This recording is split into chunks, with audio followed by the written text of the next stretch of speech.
കഴിഞ്ഞാൽ നമുക്ക് ഓഫറിന്റെ ഒരു കുർത്തി വീഡിയോ കേട്ടോ. ഫുൾ സെറ്റിന്റെ കുർത്തിയാണ്. ഇത് അത്യാവശ്യം റേറ്റ് ഉണ്ടായിരുന്നു. ഇതിന്റെ ദുപ്പട്ടയ്ക്കൊക്കെ തന്നെ നല്ല റേഞ്ച് വരുന്ന ഐറ്റമാണ്. സെപ്പറേറ്റ് നോക്കി കഴിഞ്ഞാൽ മൊത്തത്തിൽ 1650 റേഞ്ചിന്റെ ഐറ്റം ആയിരുന്നു കേട്ടോ. ഇതിന്റെ ആ ഒരു ഡിസൈനും ഭംഗിയൊക്കെ കാണുമ്പോൾ നിങ്ങൾക്ക് മനസ്സിലാവുന്നുണ്ടല്ലോ. എനിക്ക് തോന്നുന്നു നേരത്തെ കുറെ പേര് മേടിച്ചിട്ടുള്ള ഐറ്റം തന്നെയാണ്.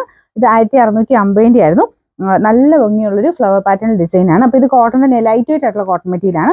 ഒത്തിരി കട്ടി വരുന്ന സൈസ് കോട്ടൺ അല്ല കേട്ടോ. പക്ഷെ ഇട്ട് കാണാൻ നല്ല ഗ്രാൻഡ് ആണ്. ശരിക്കും ഇതിന്റെ തന്നെ ഒറിജിനൽ ഐറ്റത്തിനൊക്കെ ഒരു 3000 മേളിൽ റേഞ്ച് വരും. ആ ഒരു ജയ്പൂർ കോട്ടന്റെ തന്നെ മെറ്റീരിയലാണ് ഇതും ചെയ്തേക്കുന്നത്. കാണാൻ നല്ല ഭംഗിയാണ്. ഇപ്പൊ ഈ ഒരു നോർമൽ ഈ ടൈപ്പ് പ്രിന്റുകളൊന്നും സാധാരണ കുറഞ്ഞ കുർത്തികൾ അങ്ങനെ വരില്ല. അപ്പൊ അത്രയും കൂടിയ ഒരു ഐറ്റമാണിത് കേട്ടോ. അപ്പൊ ഇതിന്റെ ദുപ്പട്ടയ്ക്കാണ് മെയിൻ റേറ്റ് വരുന്നത്. കോട്ടയാണ് ഫാബ്രിക് വരുന്നത്. ഒറിജിനൽ കോട്ടയാണ്. നിങ്ങൾക്ക് സെപ്പറേറ്റ് ആണ് ഉപയോഗിക്കാൻ പറ്റും. നല്ല ഫാബ്രിക് ആണ്. അപ്പൊ ഇത് നിങ്ങൾക്ക് സ്റ്റാർച്ച് മുക്കി വേണമെങ്കിൽ അങ്ങനെ ഉപയോഗിക്കാം കേട്ടോ. ബോട്ടത്തിന്റെ പ്രിന്റ് ആണ് ഈ വരുന്നത്. ഫ്രണ്ട് പോർഷനിൽ ചെറിയൊരു കാന്ത വർക്ക്, ഹാൻഡ് വർക്ക് ചെറുതായിട്ട് ചെയ്തിട്ടുണ്ട്. ഇതിന്റെ സൈസ് നിങ്ങൾ കറക്റ്റ് എടുത്താൽ മതി കേട്ടോ. വലിയ വേരിയേഷൻ ഇല്ല.